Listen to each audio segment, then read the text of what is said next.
Est-ce que le prophète sallallahu alayhi wa sallam aurait demandé aux femmes de faire l'aumône et de beaucoup se repentir, car il les aurait vues en nombre supérieur en enfer? C'est ce que nous allons voir aujourd'hui. C'est en effet dans le hadith sur le témoignage des femmes que le prophète sallallahu alayhi wa sallam leur demande de beaucoup se repentir. Et que dit le hadith en arabe?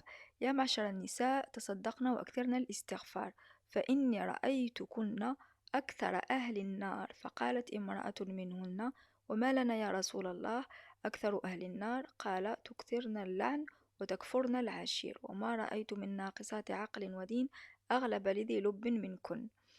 Alors il dit aux femmes que vous devez faire l'aumône parce que vous êtes très nombreuses en enfer et la raison pour laquelle c'est que vous jurez beaucoup et que vous êtes déloyales envers vos hommes.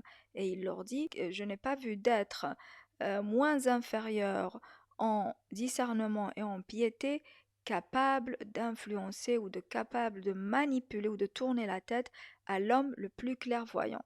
L'aube, l'aube, ça veut dire on va dire le cerveau, la sagesse, la conscience.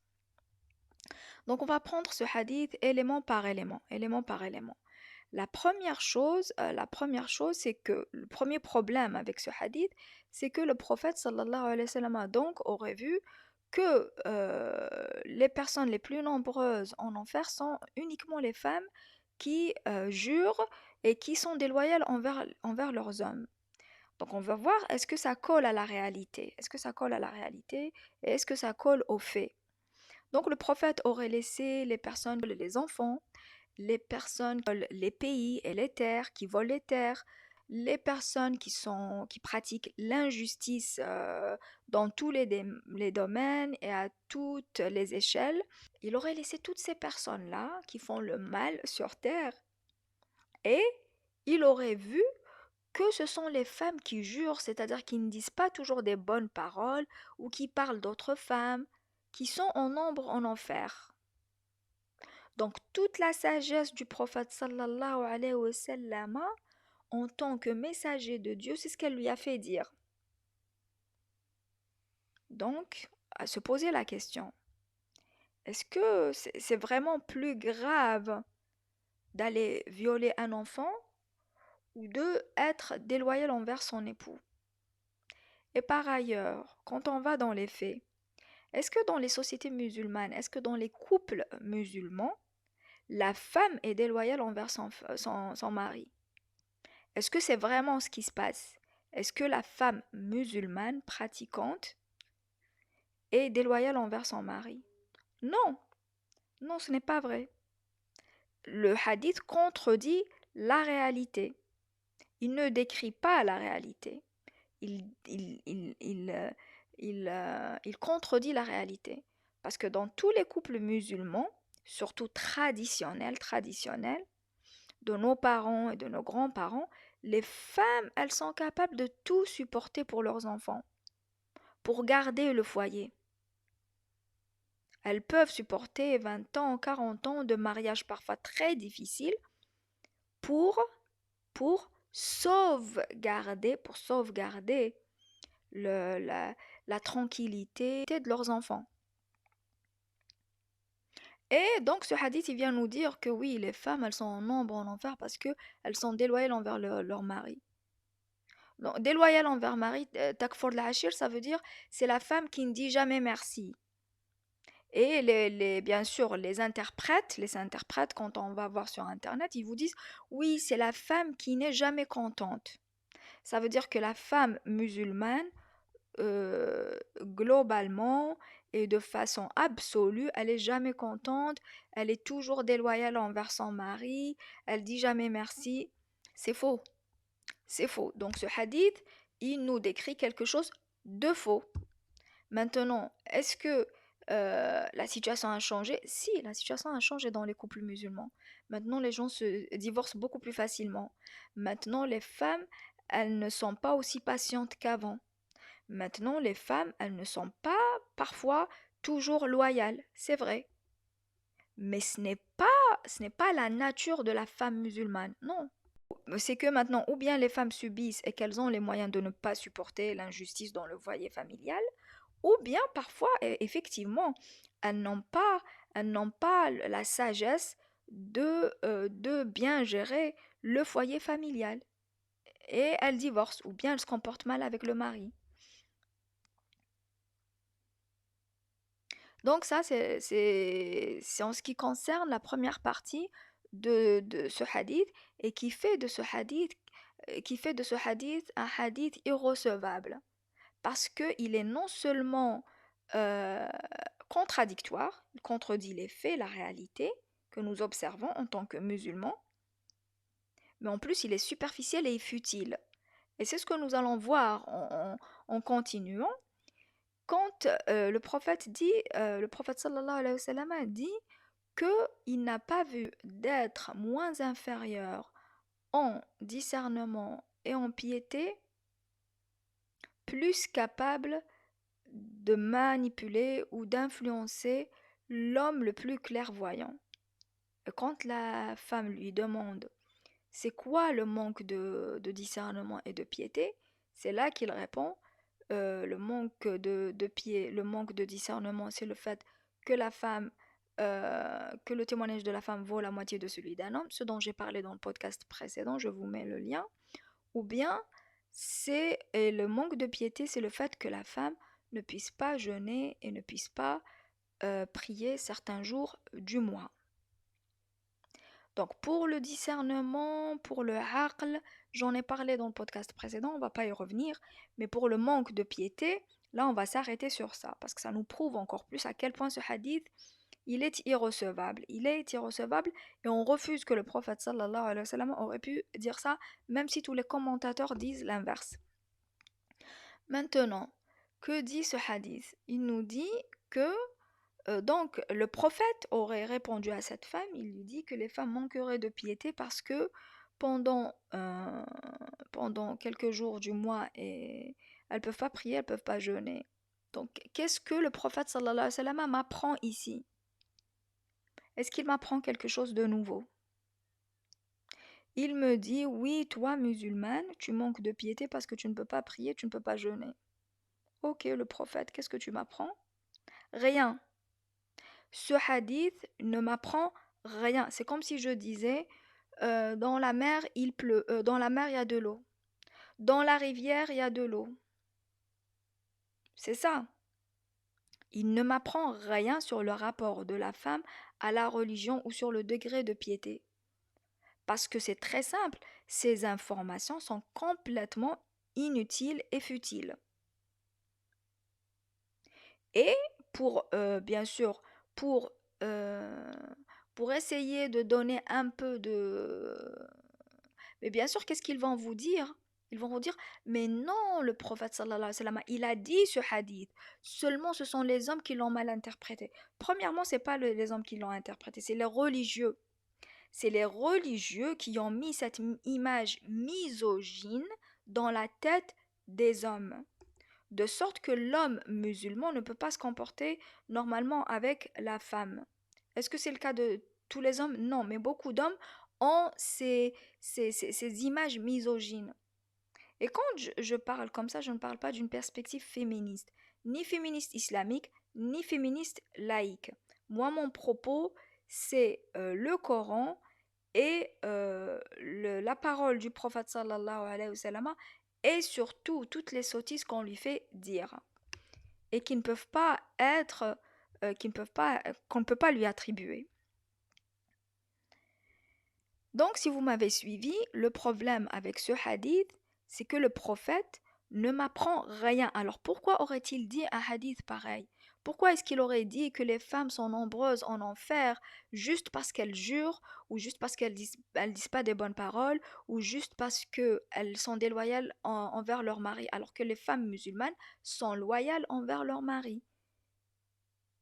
Pourquoi est-ce qu'il n'a pas dit que les hommes qui violent les enfants sont les plus nombreux en enfer?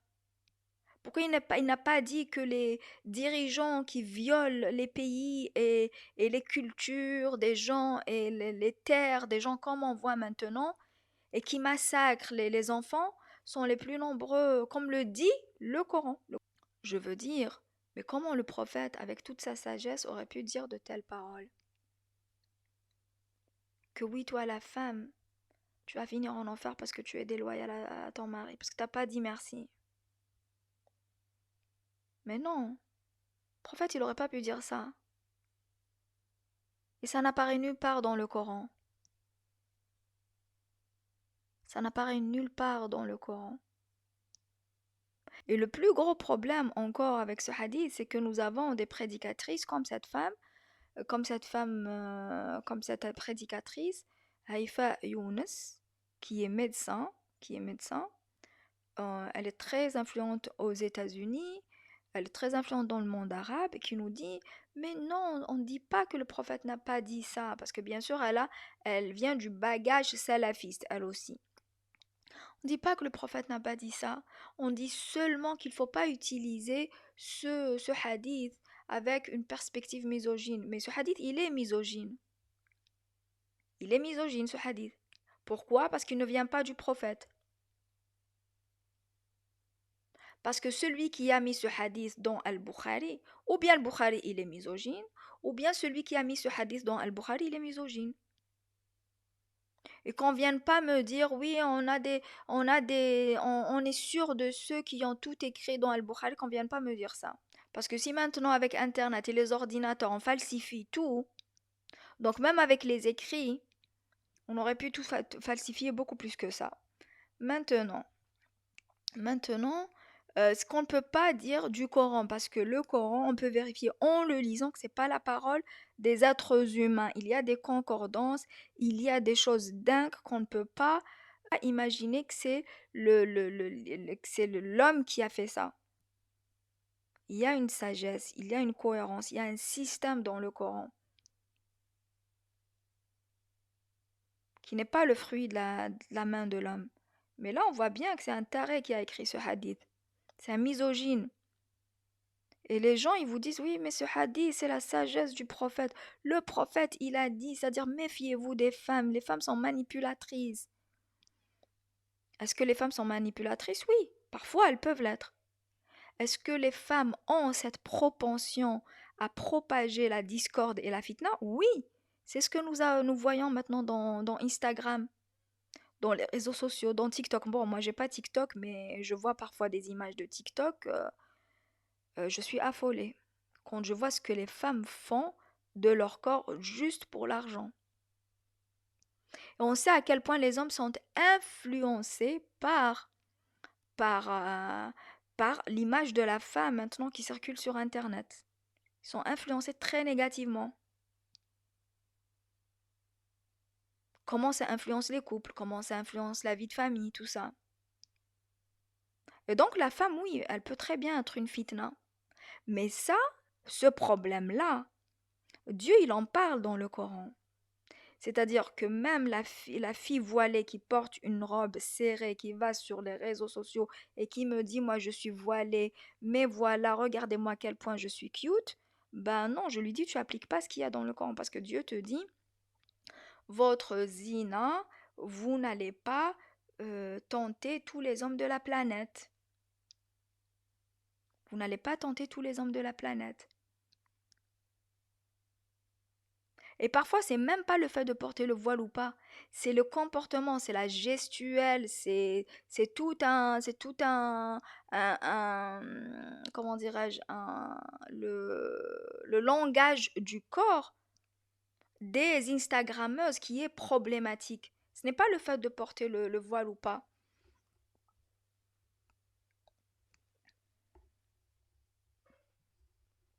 Moi, je vois parfois des influenceuses américaines, elles sont ni voilées ni rien du tout. Elles sont belles, elles sont impeccables comment dirais-je, dans leur utilisation des réseaux sociaux.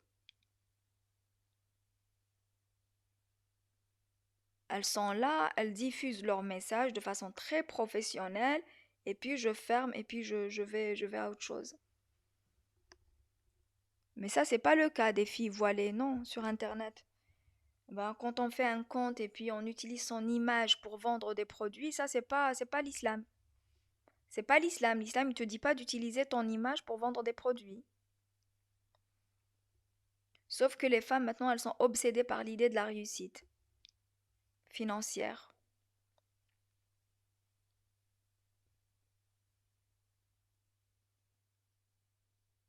Donc je sais que mon discours il déplaît à beaucoup de gens qui pensent que je suis là pour détruire l'islam. Non, pas du tout.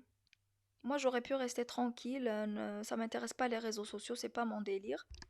Mais Mais ce genre de hadith qui fait du mal, qui fait du tort au prophète sallallahu alayhi wa sallam, on doit les refuser. Toutes les fois où on voit des hadiths, il ne faut pas essayer de justifier l'injustifiable. Et on vient nous dire, ah oui, pourquoi on attaque l'islam? Parce qu'on a laissé les personnes attaquer l'islam, tout simplement. Les gens, ils sont pas obligés de tout comprendre de notre religion du premier coup, hein. Ils voient un hadith comme ça qui dit que les femmes ne peuvent pas prier, ne peuvent pas jeûner, donc elles manquent de piété. Non, dans le Coran, dans le Coran, Dieu il fait quoi?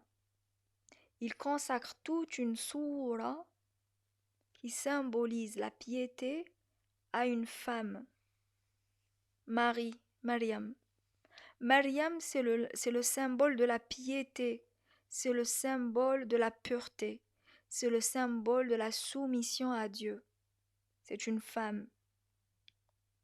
Saba, la reine de Saba, c'est le symbole de la sagesse, celle qui a compris le message de Salomon, qui n'a pas défié Salomon. Elle n'a pas défié Salomon, elle a accepté le message de Salomon et elle a converti son peuple à l'islam. Le pharaon, monsieur le pharaon, qu'est-ce qu'il a fait? Il a défié Moïse, il a défié Moïse et encore, en le faisant se confronter à des sorciers, à des sorciers. Et ensuite, il a puni les sorciers parce ils ont accepté le message de Moïse.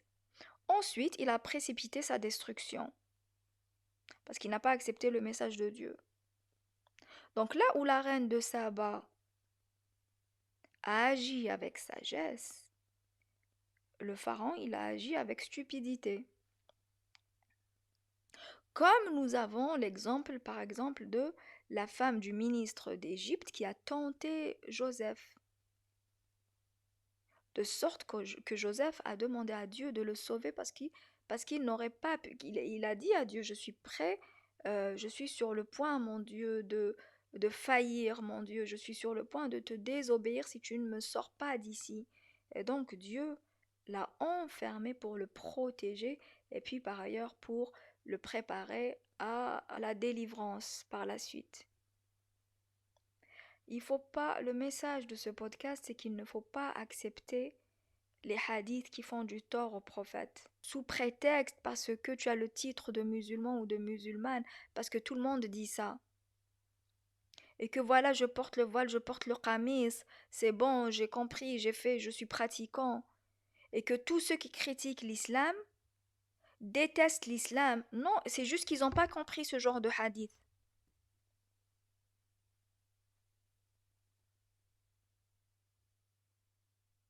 Ils n'ont pas compris ce genre de hadith.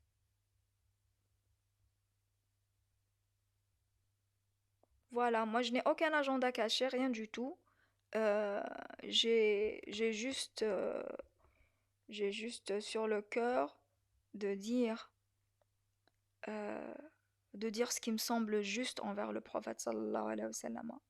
Parce qu'il avait beaucoup trop de sagesse pour dire ce genre de hadiths qui sont juste du blabla pour ne rien dire. Et encore, il y a des hadiths encore plus graves dans Sahih al-Bukhari. Mais tous les hommes de la religion, qu'est-ce qu'ils se disent? Non, mais c'est pas la peine d'en parler parce que ça veut dire détruire toute la sunna. Détruire toute la sunna. Mais quand on voit qu'aujourd'hui, il a fallu attendre qu'une adolescente suédoise, euh, qu'une adolescente suédoise euh, se dise, je suis prête à donner ma vie si je peux, euh, si je peux, si je peux délivrer 100 kilos de farine aux petits Palestiniens. Ça nous dit à quel point les musulmans, non seulement ils sont hors jeu, mais hors jeu grave dans leur religion et dans le monde. Parce que c'est une petite fille suédoise qui a pris les devants dans ce bateau. C'est pas les oulémas de l'Arabie Saoudite qui ont envoyé des navires là-bas. Les musulmans, ils sont hors jeu. Ils pèsent C'était tout rien, pour les musulmans. aujourd'hui. Vous pouvez laisser vos commentaires, vous pouvez vous abonner, vous pouvez partager, et je vous dis à très bientôt.